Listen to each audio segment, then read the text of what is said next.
This episode is sponsored by Kinsta. As a business, you have client meetings and keeping up with everyday tasks. Who has the time to stress out about site security and speed? Well, with Kinsta, the technical stuff is taken care of. Kinsta is your managed hosting provider for WordPress, meaning that customers get a hosting environment alongside a plethora of features, configurations, and optimizations. With Kinsta, you get lightning-fast load times, top-tier security, and unmatched human-only customer support. Whether you're a business owner, web developer, or running a digital agency, Kinsta makes managing your website easy and efficient. Did I mention fast load times? Just by moving to Kinsta, you can experience up to 200% faster load times, as well as enterprise-grade security.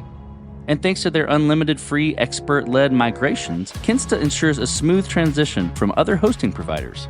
I really enjoy My Kinsta, which is the platform's intuitive custom dashboards that make managing my website or multiple websites a breeze. Ready to experience Kinsta's hosting for yourself? Get your first month free when you sign up at kinsta.com today.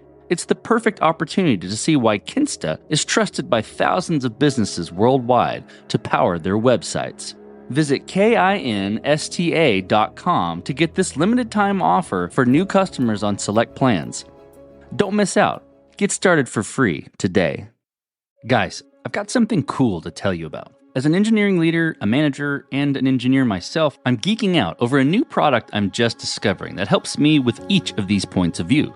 The great team at SEMA, builders of the SEMA intelligence platform, have been working on what they call the Product Roadmap Radar. It's this integrated solution that uses generative AI to observe your code and Jira in order to summarize, synthesize, and make it easier to deliver your roadmap.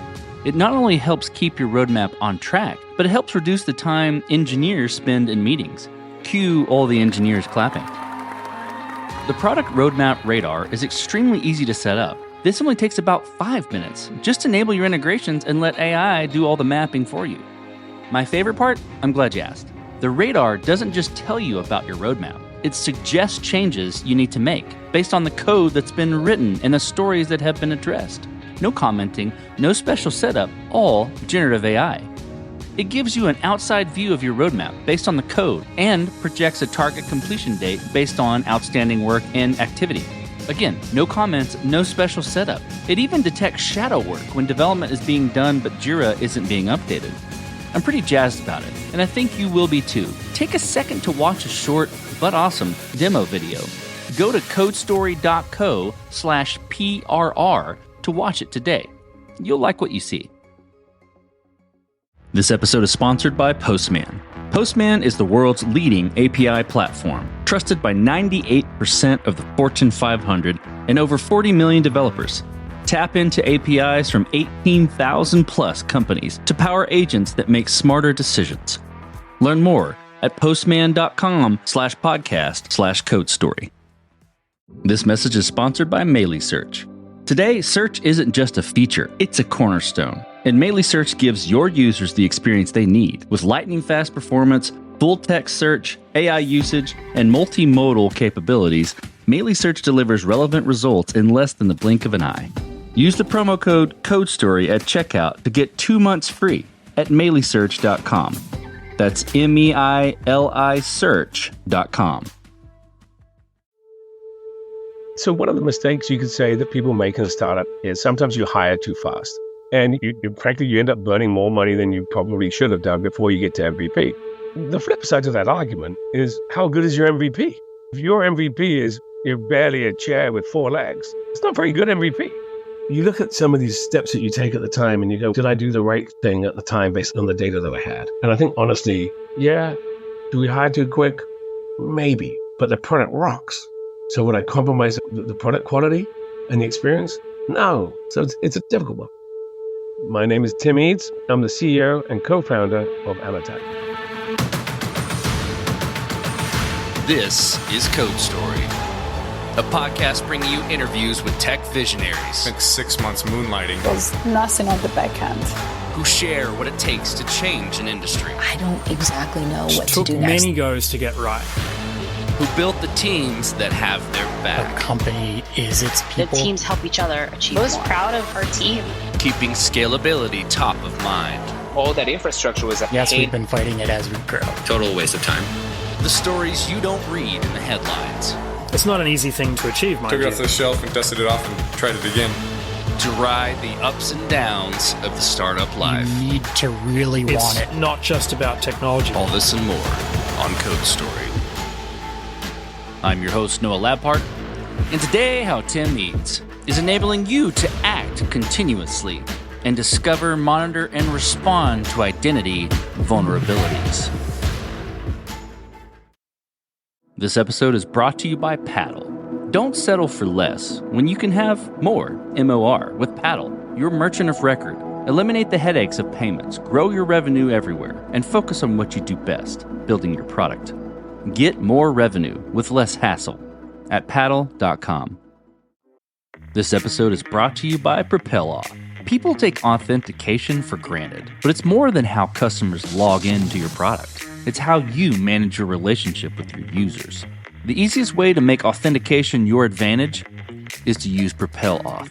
PropelOff is more than just functional. It's powerful. With tools like Managed UIs, Enterprise SSO, robust user management features, and actionable insights, PropelOff adapts as your product grows. And the best part? When auth is effortless, your team can focus on scaling, not troubleshooting. That means more releases, happier customers, and more growth for your business. Save dev time, win over your customers, and propel your business forward with PropelOff. Check them out at propeloff.com. That's PROPELAUTH.com. Tim Eades grew up poor but forced himself into college. He's a 4-time CEO, an investor, and on the boards of several different companies. But more interestingly, he's an old punk. He saw the Sex Pistols live back in the day, which he mentioned had great sound quality. He's been married for 25 years and is on the board of a charity that his wife runs. That charity delivers 20,000 birthday cakes to underprivileged children a year. Being a multi-time CEO, Tim has some experience around starting companies. He interviewed many cybersecurity leaders asking about identity and why vulnerabilities around it was still a problem. During a Liverpool game, he downloaded a PowerPoint template and put together a pitch to build a company and solve this problem. This is the creation story of Anatech. When we were thinking about doing this one, we went off and interviewed 35 different security executives and said, what is this problem that exists? Why is it a problem? Is it a big problem? Is it a growing problem? What do the regulators say about it? What do the regulators say about it 2 years? Why has no one tackled it yet? And we were looking at it from a vulnerability perspective across human and non-human identities. And we were thinking, why has no one done it? And we wrote it all down, almost like a court reporter documented it.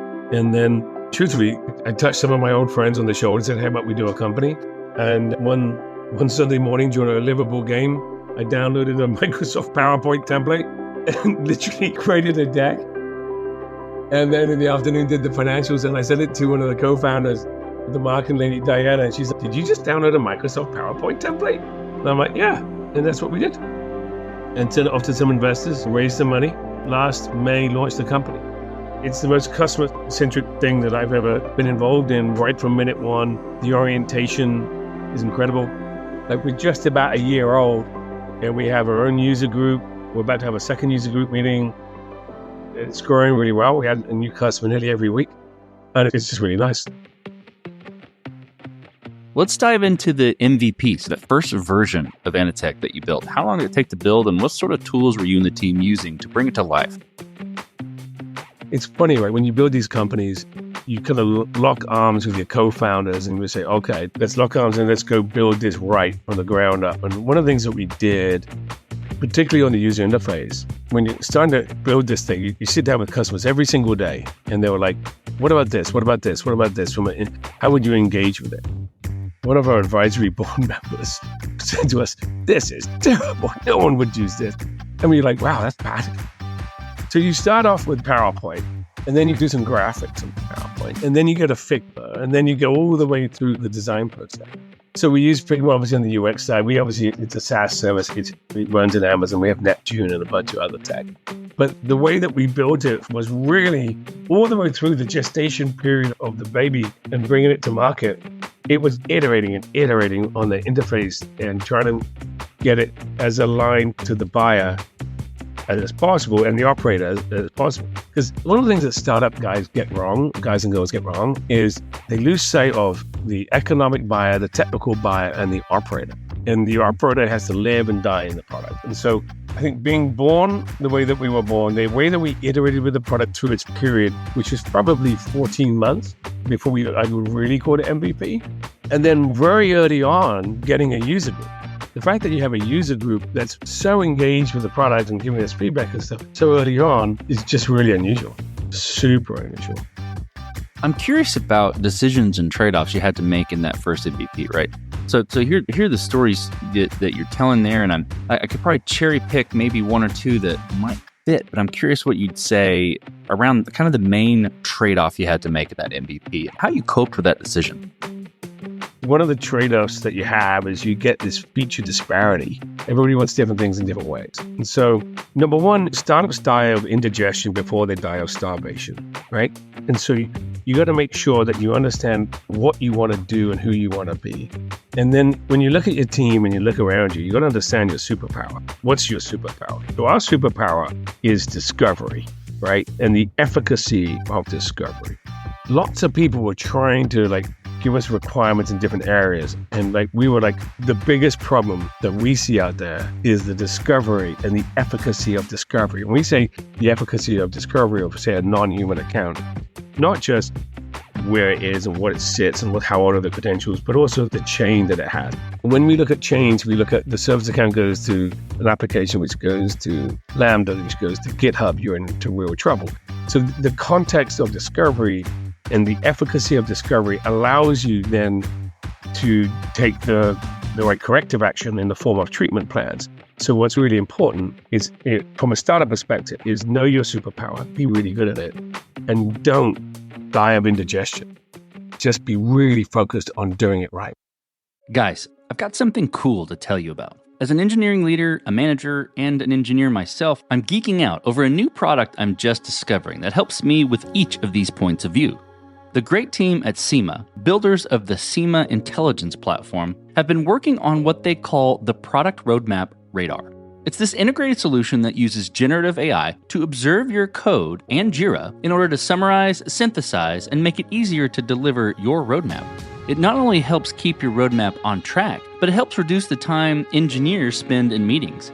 Cue all the engineers clapping. The Product Roadmap Radar is extremely easy to set up. This only takes about 5 minutes. Just enable your integrations and let AI do all the mapping for you. My favorite part? I'm glad you asked. The radar doesn't just tell you about your roadmap. It suggests changes you need to make based on the code that's been written and the stories that have been addressed. No commenting, no special setup, all generative AI. It gives you an outside view of your roadmap based on the code and projects a target completion date based on outstanding work and activity. Again, no comments, no special setup. It even detects shadow work when development is being done but Jira isn't being updated. I'm pretty jazzed about it, and I think you will be too. Take a second to watch a short but awesome demo video. Go to codestory.co/PRR to watch it today. You'll like what you see. This episode is brought to you by Paddle. As a startup, you face unique challenges to stay competitive. You and your team need to stay focused on your product, not your payments. You need to do more, MOR, and DIY less. With Paddle. Paddle is your merchant of record, becoming the seller of record for your SaaS transactions, enabling your team to focus on what's important, your product.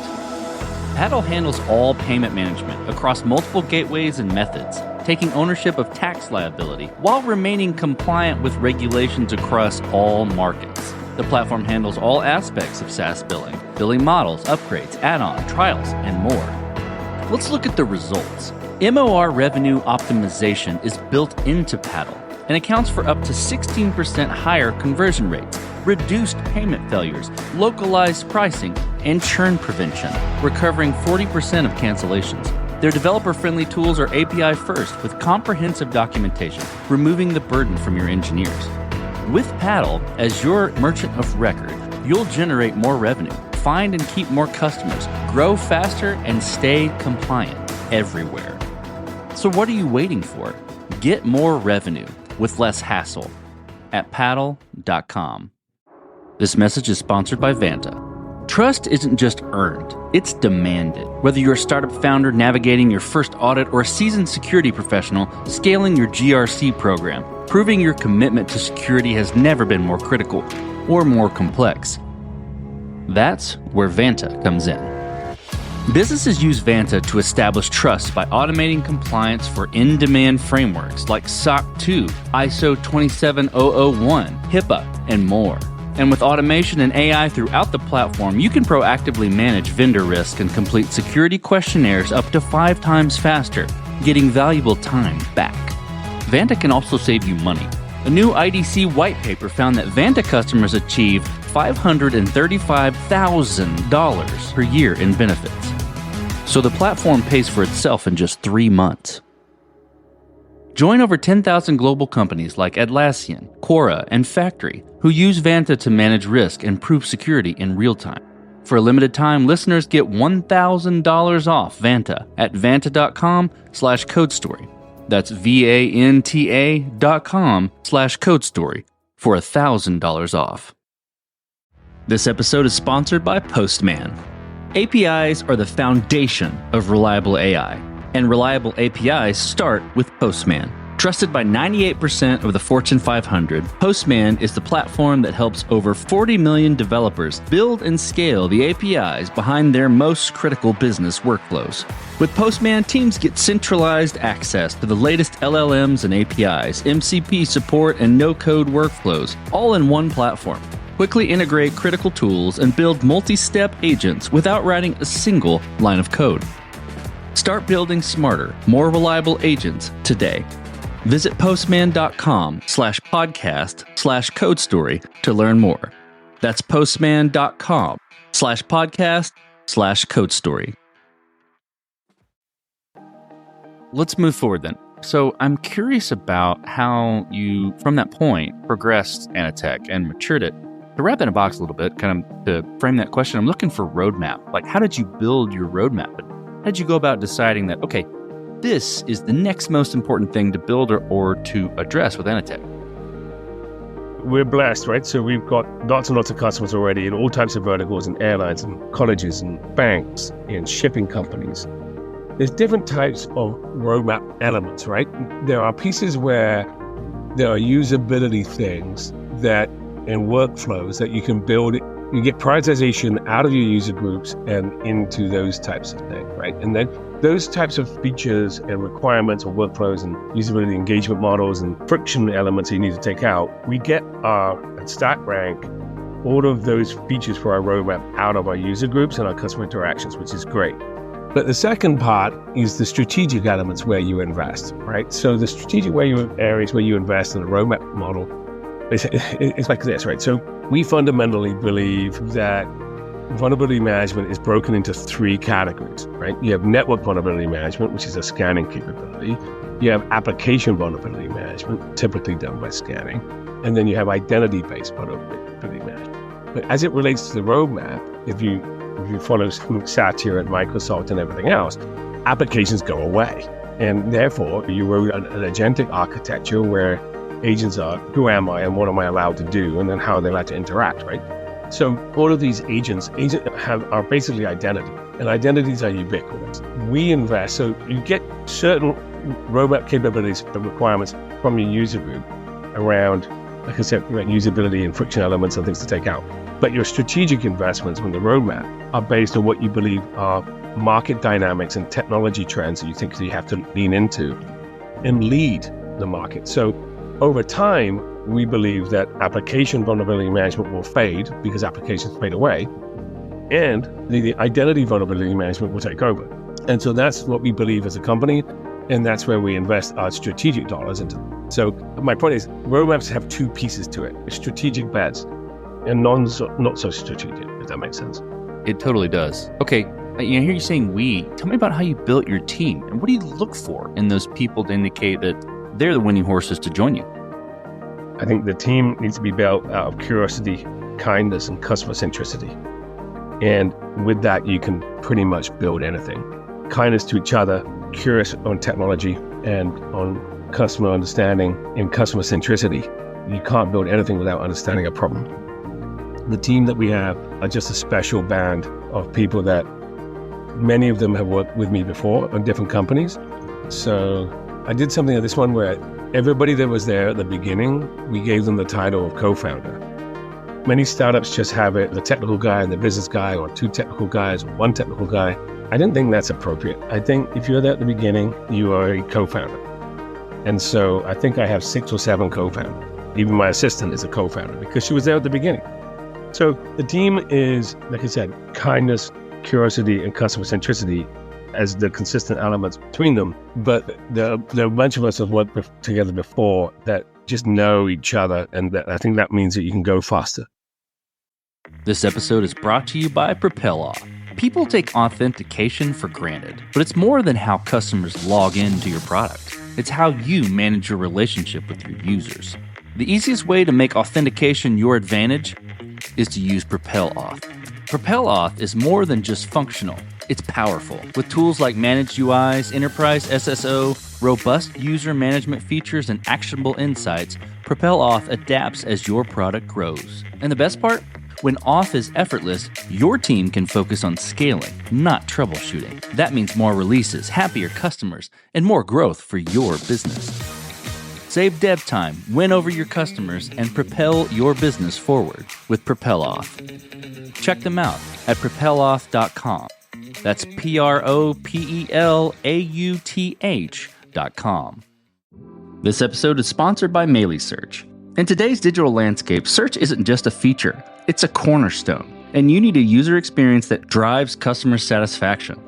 You need Search. Search is lightning-fast performance, returning answers in less than 50 milliseconds. Yeah, you heard that right. Faster than the blink of an eye. The open-source AI search engine is plug-and-play, so you can get up and running in minutes with smart presets, allowing you to start searching through your data with zero configuration. Search utilizes advanced full-text search and AI, ensuring your results are ultra-relevant with semantic depth. It's multimodal, supporting images, videos, and audio, along with being federated, i.e. searching across multiple data sources. And it's developer-friendly. Whether you're building a content-rich website or enterprise application, Search delivers the experience your users expect and deserve. For a limited time, CodeStory users can get 2 months free. Use the promo code CODESTORY, all one word, at checkout. Just go to MailySearch.com and get started today. That's MEILI search.com. So, as you step out on the balcony, you look across all that you've built thus far with Anatech, what are you most proud of? That's a great question. I think the thing that I'm most proud of Anatech is the culture. I'm just really proud of the culture, the focus of the company around customers and customer problems, and the focus. You could very easily get distracted, wrapped up in commentary, and lose it. But instead, we drive a hard company, right? It's a hard working company. It really is hard working. And anybody that's worked with me in the past knows that we drive a hard working company. But the culture is special, and that's what I'm probably most proud of. Let's flip the script a little bit. Tell me about a mistake you made and how you and your team responded to it. Yeah, I think it's difficult, right? So one of the mistakes you could say that people make in a startup is sometimes you hire too fast. And frankly, you end up burning more money than you probably should have done before you get to MVP. The flip side of that argument is, how good is your MVP? If your MVP is you're barely a chair with 4 legs, it's not very good MVP. If I had to do it all over again, would I hire so many people so quickly? Probably would. But in your first year, when you have so many customers, okay, you could have done that. I used to teach this class at a university, right? The 7 steps of continuous paranoia, how to start, restart, build, and sell a company. I taught at Berkeley and Lehigh and London School of Economics. And you look at some of these steps that you take at the time and you go, did I do the right thing at the time based on the data that I had? And I think honestly, yeah, do we hire too quick? Maybe. But the product rocks. So would I compromise the product quality and the experience? No. So it's a difficult one. let's move forward then. This will be exciting. This is your fourth time CEO, another round in the company. I'm excited to hear what the future looks like for Anatech, for the product and for your team. There's a massive opportunity. The weirdest thing is you're in a security startup environment where there's probably 3,000 security startups that are venture funded. And then you turn around and you're like, we find a consistent problem everywhere we deploy. 85% of the people that touch the product buy the product. So what we've got to do is invest in the opportunity that we see, but be really smart on how we invest in it, because we've got to have a force multiplier effect in any dollar that we invest. On the tech side, we continue to invest in agentic. That's going to be like breathing going forward. So we've got to continue to do that. I think the area where we've got to invest and continue to invest in is on the go-to-market side around our community, our partners. So we have something like 35 or 40 partners around the world today that work with us on opportunities. These partners have pen testing organizations, red teams, vulnerability management teams, virtual CISOs, MSSP type people. That's a profile of these people. In all of one unit, they would do all of those things. So our job is to go recruit and enable and empower those people to go after the identity vulnerabilities in their customer bases. That's what we've got to do. That's our priority right now. It's something that we got to invest in and take more time on and hire people to do, to be honest. At some point, you run out of just sheer bandwidth. Let's switch to you, Tim. Who influences the way that you work? Name a person or many persons or something you look up to and why. So my godfather, my mother and father split up when I was young. The year that Liverpool and Kevin Keegan scored the FA Cup, he scored a hat-trick. I'm not going to give away the year, but people could work that out. So my godfather was very important to me and fundamentally taught me how to walk into a room. Some people teach you one thing, some people teach you many things. The most important thing he taught me was how to walk into a room. He was a major in the British Army. He was physically disabled on his face, an artificial ear and stuff, but the Queen gave him an OBE for his work in the army and stuff. And I watched him die in a hospital bed when I was 20, and it rocked my world. I got a one-way ticket 6 months later from London to Beijing and backpacked my way around the world, but to try and get it out of my system. But he was extremely important to my life, as was my father, but in a different way, and obviously my mother. But it was his eye for business was incredible, but it taught me how to walk into a room, physically walk into a room, which I thought was a unique thing. Well, Tim, last question. So you're getting on a plane and you're sitting next to a young entrepreneur who's built the next big thing. They're jazzed about it. They can't wait to show it off to the world, and can't wait to show it off to you right there on the plane. What advice do you give that person, having gone down this road a bit several times? So 2002, like August, I'm on a plane to South Korea, and the guy next to me pulls out 2 laptops. And I'm like, what's up with this guy? And I have his name somewhere. He's connected with me on Facebook and LinkedIn. He was one of the early employees of Google. And he was working on one of his laptops was in a foreign language. It was like Japanese or something. And it was one of those fascinating guys that you sit next to for 10 hours, whatever the flight was to Korea. But what advice would I give to an entrepreneur that I'm sat next to on a plane? Number one, the customer centricity is by far the most important thing, right? Understanding the problems and the trajectory of the problem, the importance of the problem is doing nothing an option to solve it. Number two, it's all about the team, right? It's about culture and team and unity. The first book I ever read, the business book I ever read, rather, was Fayol's Principles of Management. Fayol's Principles of Management, right? The 14 Principles of Management. And the top 2, I remember this from like 1984, unity of command, unity of direction, were the top 2. So, number one, customer centricity, like I just said, understanding the problem, the trajectory of the problem, the difficulty of the problem, these types of things. And number 2 is the team. And number 3 is a little bit more tactical, but it's really, I think, important advice. Whatever amount of time you think you spend on financials, understand the financial model, understand the revenue models, understanding the financial planning and analysis, double it, at least double it, maybe triple it. I have a degree in finance. I still need to spend more time on that model. You can't build, sell, finance a company unless you understand the business. And that, at the end of the day, comes to understand the financial side of the business. I think that's fantastic, Tim. Well, thank you for being on the show today, and thank you for telling the creation story of Anatech. I really appreciate it. Thank you so much, Noah. And this concludes another chapter of Code Story.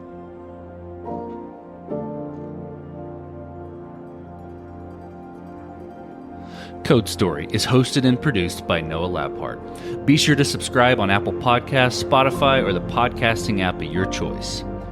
And when you get a chance, leave us a review. Both things help us out tremendously. And thanks again for listening.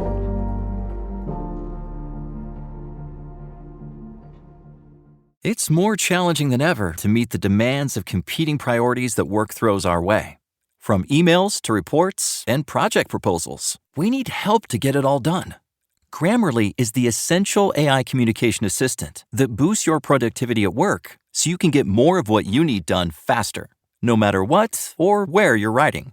Grammarly sets the standard for responsible AI and equips you with the best tools to do your job, like AI-powered features that help you write and edit quickly everywhere you write, or tone features that help you communicate more confidently.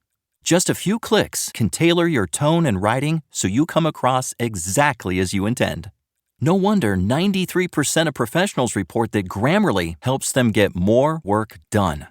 Let Grammarly take the busy work off your plate so you can focus on high-impact work. Download Grammarly for free at grammarly.com/podcast. That's grammarly.com/podcast. You just realized your business needed to hire someone yesterday. How can you find amazing candidates fast? Easy. Just use Indeed. Stop struggling to get your job post seen on other job sites. With Indeed sponsored jobs, your post jumps to the top of the page for your relevant candidates, so you can reach the people you want faster. According to Indeed data, sponsored jobs posted directly on Indeed have 45% more applications than non-sponsored jobs. Don't wait any longer. Speed up your hiring right now with Indeed. And listeners of this show will get a $75 sponsored job credit to get your jobs more visibility at Indeed.com/PODKATZ13. Just go to Indeed.com/PODKATZ13 right now and support our show by saying you heard about Indeed on this podcast. Terms and conditions apply. Hiring? Indeed is all you need. If you're a podcast host, listen up, this one's for you. My name is Allie Jackson. I'm the host of Finding Mr. Height, a dating and relationship podcast that I've been doing for 4 years now, sharing my positive and practical approach to dating that's built on my own life experience. And I wanted to share another experience that I've had, my secret behind monetizing my show. It's called Red Circle, and I was just telling my colleague about how much I love their platform. With Red Circle, not only am I getting a seamless hosting experience, but I also love the support I receive in ad sales. It's not just typical ad sales either. It's targeted opportunities based on my show and my life. And the platform is super simple. You just set your preferences and Red Circle matches you with sponsors that align with your show. You can vet every opportunity and their platform gives you great analytics. More recently too, my Red Circle team has brought me opportunities outside of my podcast on social media to really augment the podcast partnerships, bring them full circle. I just can't recommend them enough. If you want to give it a try, go to redcircle.com to get your free trial. That's redcircle.com for a free trial.